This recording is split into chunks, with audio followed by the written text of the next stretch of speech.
वृद्धावस्था हो चुकी थी उसकी। उसने कहा भैया हमने आज तक गैया ही चराई है, हमने कभी गुरु पुरु तो देखे ही नहीं। किसी संत से सुन लिया उसने कि गुरु होना चाहिए। सीधे लोगों का यह भी नियम होता है, कोई कुछ कह दे ऐसा कर लो तो वो वैसे बेचारे किसी ने कह दिया तो करना पड़ेगा। एक व्यक्ति को मैंने देखा, उसके 5 उंगली में अंगूठियां थी और एक उंगली में तो 2-2 थी। मैंने कहा भैया ये क्यों पहनते हो इतने? तो बोले ये उन्होंने बताई, ये इनने बताई, ये इनने बताई, ये इनने बताई, और ये फिर एक पत्नी ने भी पहनाई थी। तो वो मैंने कहा वाह भाई, तुम 5 उंगलियां हैं, ठाकुर जी ने 5 उंगली दी, तुमने 7 तो अंगूठी पहन रखी है उसने। सीधे लोग होते हैं, कई बार ऐसे मान लेते हैं किसी की भी जो कह दे। तो गोपाल बड़ा सीधा था। महापुरुष ने किसी ने कहा भाई जीवन में गुरु नहीं हो तो उद्धार नहीं हो सकता। वास्तविकता तो देखो ऐसी है, जीवन में अगर दीक्षा ना हो तो चलेगा, दिशा होनी चाहिए। अगर किसी की दिशा नहीं है आपके जीवन में तो उद्धार संभव नहीं है। इसलिए दिशा तो होनी चाहिए, और फिर जिससे दिशा मिले उसी से दीक्षा मिले, ऐसी भावना हो। तो अब गोपाल आज तक तो केवल उसको इतना इसी काम से फर्क पड़ता था कि मेरी गैयाओं ने चारा खाया कि नहीं खाया, मेरी गैया चर के आई कि नहीं आई, मैं इनका दूध निकाल लूं। और उसकी गाय नहीं थी, वो गांव की गाय लेके जाता था। जैसे मान लो आप सब गांववासी, आप सबके घर की एक गाय, आप सब इतने व्यस्त तो चरा नहीं पाते। एक मैं आया, मैंने खिलाओ चलो मुझे दे दो, शाम को जो मिले मुझे दे देना आप लोग। सबकी गाय इकट्ठी करके ले जाता था चराने के लिए गोपाल। तो आज तक तो उसने इसी बात पर ध्यान दिया कि गैयाओं का कैसा क्या है, और उसने अपने निज जीवन का भी विचार नहीं किया। लेकिन आज पहली बार जब किसी से सुन लिया कि जीवन में गुरु होने चाहिए, तो अब गुरु खोजने लगा। गुरु जी कौन, गुरु जी कौन, मेरे गुरु कब मिलेंगे, मुझे गुरु कहां मिलेंगे। एक दिन एक महात्मा आए, और महात्मा की जटा देख करके, कमंडल देख के, रूप देख करके गोपाल बोला यही मेरे गुरु जी हैं, इनको ही बना लूं। चरणों में गिर गया, बोले महाराज मुझे गुरु दीक्षा दे दो आप। सब लोग ध्यान से सुनिएगा। गुरुजी बोले अच्छा दीक्षा चाहिए? बोले हाँ। चलो आओ, नहा धो के आओ, बैठो, बताते हैं। बोले सुनिए पहले हमको नियम बता दो फिर दीक्षा लेंगे। तो पता चली पहली दीक्षा दे दी आपने, बाद में हमसे नहीं हुआ कुछ भी। तो गुरुजी ने नियम बता दिए। पहले बोले देखो रोज सुबह स्नान करके और इतना तुमको मंत्र करना पड़ेगा। बोले क्या मंत्र करना पड़ेगा? गुरुजी ने मंत्र सुनाया। तो बोले ये तो मुझे समझ में ही नहीं आ रहा है, ये तो मेरे पल्ले ही नहीं पड़ रहा, मैं इतना पढ़ा लिखा नहीं कि ये मंत्र बोल सकूं, कोई और चीज बता दो। गुरुजी बोले भाई अब जो परंपरा है वही तो बताऊंगा, ऐसे थोड़ी मनगढ़ंत कुछ भी बता दूंगा। बोले देखो भगवान हम आपको बहुत स्पष्ट बता दें, हम तो गैया चराते हैं और कई बार स्नान भी नहीं करते। सुबह उठते हैं, सबकी गैया समेटी, सिर पर स्वाफा बांधा, निकल गए, गैया चरा करके लाते हैं, हमारा तो स्नान भी नहीं हो पाता कई बार। और ये मंत्र आदि करना, नियम जाप पूजन आदि करना, ये सबसे मैं दूर दूर तक मेरे को पता ही नहीं है कैसे होता है। और अब मेरी इतनी आयु नहीं है कि मैं सीखूं पहले और फिर करूं, सीखने में ही मेरा जीवन निकल जाएगा। गुरुजी बोले तो फिर दीक्षा काय को चाहिए? रहने दो। बोले नहीं दीक्षा तो चाहिए, दीक्षा तो मुझे चाहिए, कोई बोल के गया गुरु बनाने हैं। तो गुरुजी बोले चलो तो फिर एक काम ऐसा बता दें जो तुम कर सकते हो। बोले क्या? तुम्हें ही निवेदित भोजन करें। भोजन करते हो रोज? बोले हाँ। बोले भोजन पहले ठाकुर जी को कराना फिर खाना, इतना तो कर सकते हो? बोले हाँ ये तो कर सकता हूं, कई बार तो मैं अपने बच्चों को पहले खिला देता हूं। बोले बस वैसे ही जैसे बच्चों को पहले खिला देते हैं फिर स्वयं पाते हैं, जैसे मां करती है बच्चों को पहले तृप्त करती है फिर स्वयं पाती है, पति को पहले पवाती है, ऐसे ही आज से तुमको करना है, पहले ठाकुर जी को खिलाओ फिर स्वयं खाओ। गोपाल बोला ये आपने बहुत बढ़िया बताया गुरुजी, इससे मेरा उद्धार हो जाएगा? बोले बिल्कुल हो जाएगा। नियम करने वाले, मंत्र करने वाले, जाप करने वाले का जैसा उद्धार वैसा ही तेरा होगा, तू ये कर ले। भाई देखो बच्चे बोले तो समझ आए, बड़े नहीं बोले। एक बार कोई जाके बोल दो, बच्चे उधम मचा में चले, बड़े भी उधम मचा रहे हैं ब्रिस्बेन के। आनंद है सब, दिल तो बच्चा है जी, हो गए बड़े क्या हो गया। इधर देखो, तो गोपाल को बोल गए, बोले कि क्या करना है? ठाकुर जी को निवेदित करके पाना। लेकिन गुरुजी ने यह नहीं बताया था कि ठाकुर जी केवल भाव में आएंगे, ठाकुर जी की सामने प्रतिमा होगी, चित्र होगा, प्रत्यक्ष नहीं आएंगे ठाकुर जी।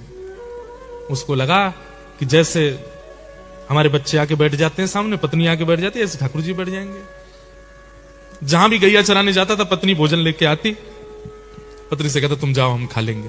हाँ गुरुजी ये भी कह के गए कि गुप्त रखनी चाहिए गुरु की बताई गई बातें, नियम, ये रहस्य होता है। तो पत्नी को बोलता भोजन धर दो जाओ। बोले हमारे सामने पालो, हम पवा देते। नहीं हम खुद पाएंगे, जाओ।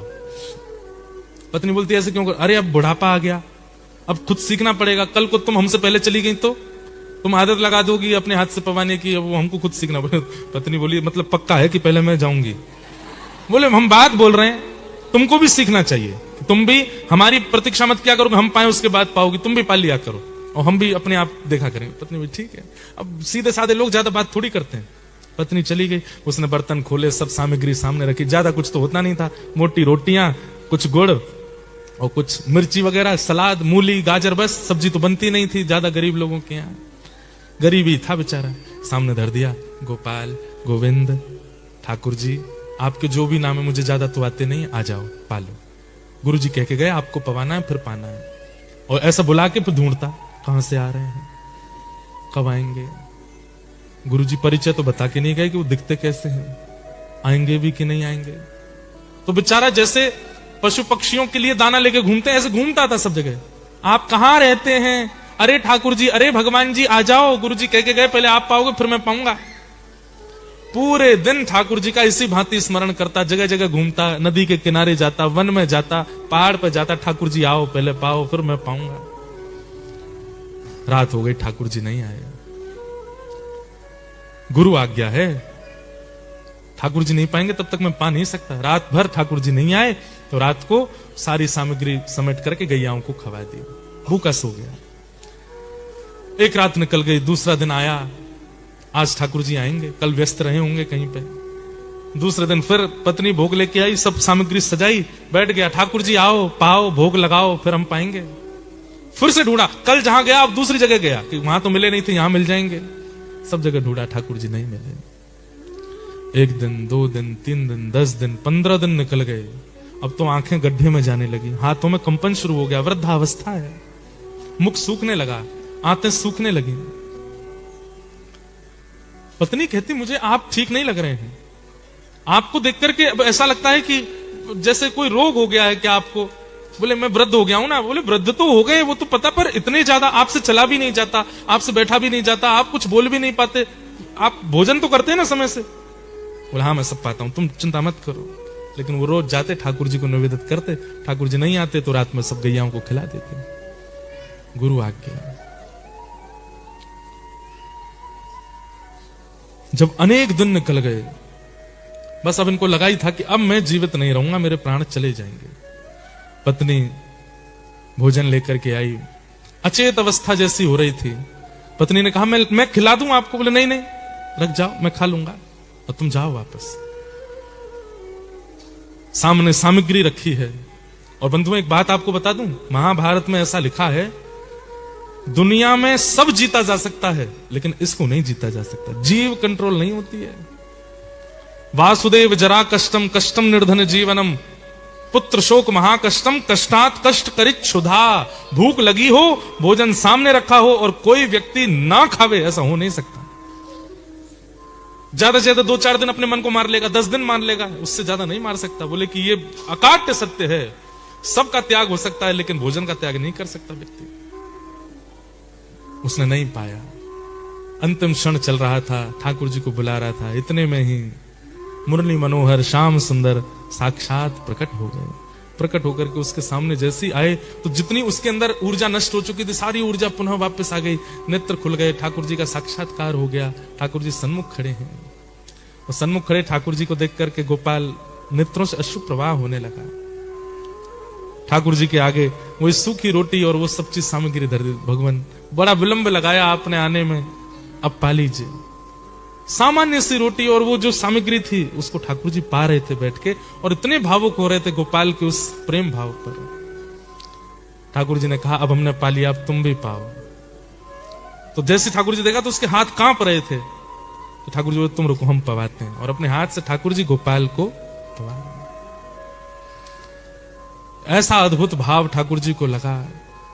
उसी समय ठाकुर जी ने आज्ञा कर दी, गोपाल अब तुम पृथ्वी पर मत रहो, चलो हमारे साथ।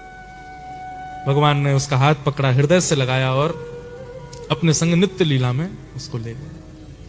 केवल एक गुरु की सामान्य सी आज्ञा को सर्वोद्धार मान करके करने लगा गोपाल चरवाह, और ठाकुर जी प्रत्यक्ष प्रकट हो गए। जीवन की परिस्थितियां ये ठाकुर जी के द्वारा प्रदत्त प्रसाद है, इसकी बहुत शिकायतें मत कीजिए। कई बार सह लेना चाहिए। हमारे भक्तमाल जी में नाभा गोस्वामी जी आज्ञा करते हैं कि अगर कोई व्यक्ति दंभ करता है, नाटक करता है भजन का, तो कई बार नाटक करते करते भी ठाकुर जी की कृपा हो जाती है और वो नाटक वास्तविकता में परिवर्तित हो जाता है। इसका एक प्रमाण है, गुजरात के कितने लोग बैठे हैं यहाँ पे? हमारे गुजरात में एक भगवान के परम भक्त हुए, उनका नाम था नरसिंह मेहता। क्या नाम था? नरसिंह मेहता बड़े अच्छे भक्त हुए। आज ही एक गुजरात के वैष्णव हैं, उन्होंने दीक्षा ग्रहण की और नरसिंह मेहता के सुंदर सुंदर पद गुजराती के हमको प्रदान किए। तो एक गुजरात में नाट्य कला होती थी, मंच पर कुछ लोग नाटक करते थे, लोगों को हंसाने के लिए, आनंद कराने के लिए। तो उसमें एक व्यक्ति था, वो नरसिंह मेहता जी का चरित्र रोल प्ले करता था। तो नरसिंह मेहता जी जैसा एक तारा, नरसिंह मेहता जी जैसी शिखा, नरसिंह मेहता जैसे कपड़े, नरसिंह मेहता जैसा तिलक, और पूर्ण रूपेण नरसिंह मेहता जी जैसा बनकर के वो मंच पर खूब रोता था, बिलकता था। नरसिंह मेहता जी जैसा ही उसका पूरा कैरेक्टर प्ले करता था, लेकिन ऑफ स्टेज खूब खाता भी, पीता भी, सब काम करता था। केवल स्टेज पर जब जाता था तो नरसिंह मेहता पूरे उसमें आ जाते थे। मतलब ऐसा कैरेक्टर रोल प्ले करता था कि बस ये लगता है नरसिंह मेहता ही है क्या। लोग बाग चरण तक छू लेते थे, लोग बाग चरणों से लिपट तक जाते थे, लेकिन वो दौड़ भाग करके अपने कमरे में आता, तुरंत फिर अपने जो उसका व्यसनीय जीवन था वैसा हो जाता है। एक बार वो रात में नरसिंह मेहता जी का रोल प्ले कर रहा था और उस दिन वो इतना भाव से नरसिंह मेहता जी का चरित्र कर रहा था, करते करते कोई रोने की एक्टिंग होनी थी, पर वो एक्टिंग ना होकर के वो सच में रो गया। हे प्राणनाथ, हे जीवनधन, हे द्वारिकाधीश। नरसिंह मेहता जी का एक चरित्र आता है कि मारी हुंडी सुकारो महाराज रे, सांवरा गिरधारी। हुंडी भरी ठाकुर जी ने। ऐसा होता था पहले कि जैसे अब ब्रिस्बेन से कोई मेलबर्न जा रहा है लेकिन पैसे साथ में लेके जा नहीं सकता, तो वो नगर के किसी सेठ के पास जाकर के कहता कि आप हमारी हुंडी लिख दो। तो हुंडी में क्या होता कि आप पैसे सेठ जी को दे दो, सेठ जी किसी पर लिख के दे देंगे, मेलबर्न में आप उनके पत्ते पर बोल देंगे वहां जाके पत्र दिखा देना, इतने पैसे तुमको वहां से मिल जाएंगे। तो नरसिंह मेहता जी के पास कुछ संत गए, बोले कि भैया हम द्वारिका जा रहे हैं, रस्ते में चोर लुटेरे हमको लूट लेंगे, आप हमारी हुंडी लिख दो। नरसिंह मेहता बोले मुझ पर खुद रही, मैं तुम्हारी कहां से लिखूं।